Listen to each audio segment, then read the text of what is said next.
రాష్ట్రంలోనే మొదట విడతగా 30 లక్షల మేర ఇళ్ల స్థలాల పట్టాలను పంపిణీ చేసిన ఏకైక సీఎం వైఎస్ జగన్మోహన్ రెడ్డి అని కోవూరు వైసీపీ ఎమ్మెల్యే ప్రసన్న కుమార్ రెడ్డి పేర్కొన్నారు. బుచ్చిరెడ్డిపాలెం మండలంలోని రేబాల గ్రామంలో 102 మందికి ఇళ్ల స్థలాల పట్టాలను ఎమ్మెల్యే ప్రసన్న కుమార్ రెడ్డి పంపిణీ చేశారు. ఈ సందర్భంగా పలువురు వారి సమస్యలను ఆయన దృష్టికి తీసుకురాగా పార్టీలకు అతీతంగా ప్రతి ఒక్కరికి ఇళ్ల స్థలాలు మంజూరు చేస్తామని హామీ ఇచ్చారు. ఈ మేరకు స్థానిక వాలంటీర్లకు దరఖాస్తుదారుల నుంచి వివరాలు సేకరించాలని ఆదేశించారు. ఈ కార్యక్రమంలో ఎర్రంరెడ్డి గోవర్ధన్ రెడ్డి, సురా శ్రీనివాసులు రెడ్డి, టంగుటూరు మల్లికార్జున రెడ్డి, రంగనాథం, పుట్టా ధనలక్ష్మి, శివరామకృష్ణారెడ్డి, భక్తవత్సల్ రెడ్డి, చలో సతీష్ రెడ్డి, శ్రీకాంత్ రెడ్డి మరియు వైసీపీ పార్టీ నాయకులు, కార్యకర్తలు, మండల అధికారులు తదితరులు పాల్గొన్నారు.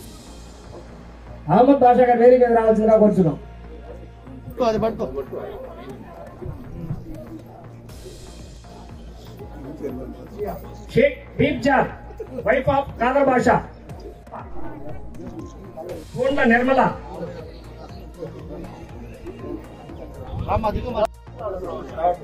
दल Manjula, Kampala अंकम्म,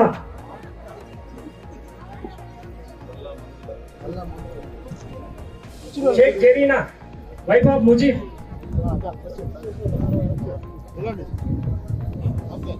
wife of SM भाषा,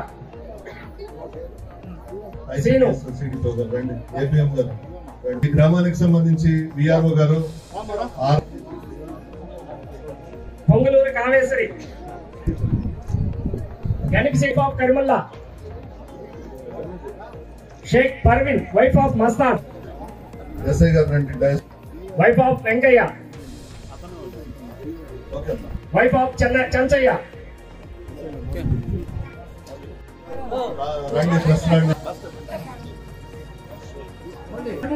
wife of Rapur Lakshmi, Rapur చిన్నపాలమ్మ,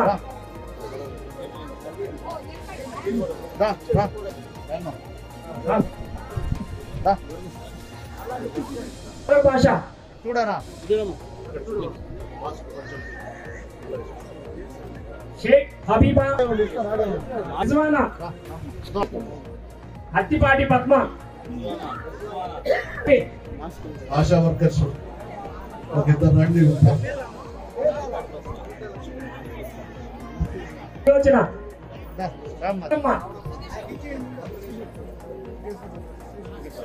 Lakshmi wife of Senayya,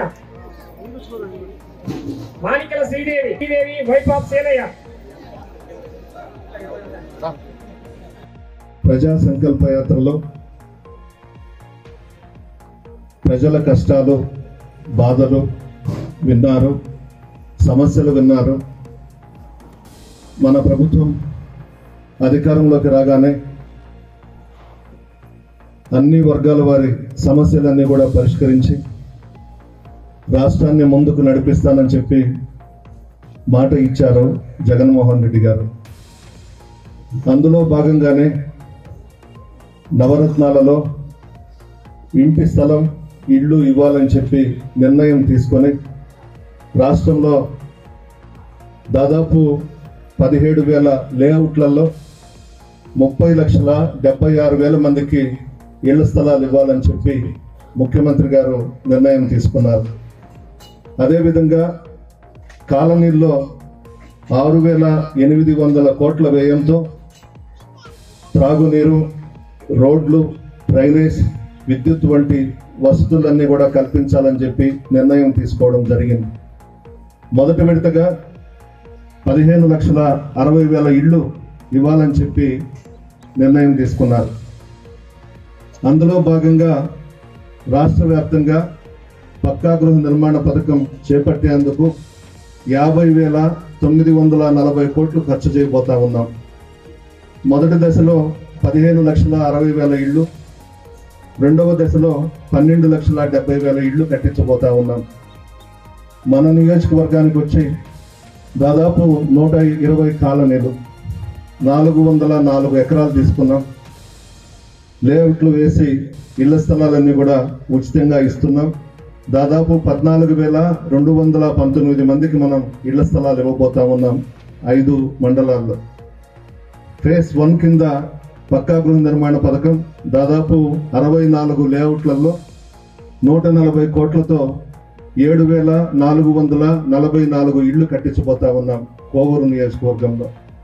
అందులో బుచ్చిరెడ్డిపాళెం మండలంలో లేఅవుట్స్ 21, హౌస్ సైట్స్ వచ్చి 4,462 మందికి ఇవ్వబోతా ఉన్నాం. గవర్నమెంట్ ల్యాండ్ 44 ఎకరాలు తీసుకున్నాం.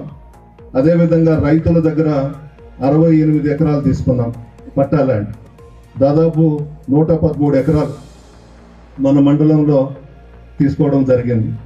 పట్టాల పంపిణీ కార్యక్రమానికి ఇచ్చేసిన కోవూరు శాసనసభలో మన ప్రీతం నాయకులు నల్లపల్లి ప్రసన్న కుమార్ రెడ్డికి, వేదిక మీద ఉన్న సహచర నాయకులకి, అధికారులకి, ఇంకా ఈ కార్యక్రమానికి ఇచ్చేసిన గ్రామస్థాయి నాయకులు అందరికీ, మహిళలందరికీ నమస్కారం.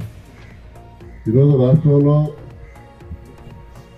రాజశేఖర రెడ్డి తర్వాత ఇప్పుడు 72లో ఇందిరమ్మ గరీబీ హఠావు అనే నినాదాలతో ఎక్కడెక్కడ ఉన్న బలహీన వర్గాలందరినీ కూడా కాలనీలు ఏర్పాటు చేసి ఒక దగ్గర చేకూర్చడం జరిగింది. ఈరోజు సుమారు 40-50 సంవత్సరాల తర్వాత జగనన్న ఇలాంటి కార్యక్రమాన్ని ప్రారంభించడం చాలా సంతోషం. ఎందుకంటే ఒక కాలనీగా రూపకల్పన జరిగితే ప్రభుత్వం ఈరోజు అన్ని మౌలిక సదుపాయాలు, కరెంటు దగ్గర నుంచి రోడ్ల దగ్గర నుంచి నీటి వసతి కానీ అన్ని వసతులు కల్పించే అవకాశం ఈ కాలనీలకు ఉంటుంది. కాబట్టి ఇలాంటి కార్యక్రమాన్ని మీరందరూ సద్వినియోగం చేసుకోవాలి. అది కూడా కాకుండా ఈరోజు మనందరికీ అందుబాటులో ఉండే ఎమ్మెల్యే గారు ఎప్పుడూ మనకు అందుబాటులో ఉంటారు. అది గుర్తుపెట్టుకోండి. ఏ సమస్య వచ్చినా సావధానంగా వెళ్ళి పరిష్కరించే తెలివితేటలు ఉండబట్టే ఈరోజు ఈ కోవూరు నియోజకవర్గంలో 6 మాటలు ఈ కోవూరు నియోజకవర్గంలో శాసనసభ్యులుగా ఆయన ఎన్నుకోవడం జరిగింది. చాలా సంతోషం. మన గ్రామంలో చాలా కాలం నుంచి ఈ ఇళ్ల స్థలాల కొరతని ఎదుర్కొంటున్నారు ప్రజలు. మరి దీనిని మన జగనన్న తీసుకున్న నిర్ణయం ద్వారా పూర్తి చేశామని చెప్పి భావిస్తున్నాం. ఇంకా ఏదన్నా కూడా ఎవరైనా అర్హులై ఉండి ఇంకా ఉన్నా కూడా తర్వాత ఇచ్చేదానికి మన జగనన్న ప్రకటన చేస్తున్నారు. దానికి మన ప్రసన్న కుమార్ రెడ్డి గారు కూడా కృషి చేసి మన అందరికి కూడా పూర్తిగా ఎలాంటి లోటు లేకుండా అందరికి కూడా ఇళ్ల స్థలాలు పట్టాలు అందేటట్టుగా చేస్తామని చెప్పి తెలియజేస్తూ, మరి ఈ రోజు ఈ పండుగలో పాల్గొనే అవకాశాన్ని నాకు కలిగించిన అందరికి కూడా ధన్యవాదాలు తెలుపుకుంటూ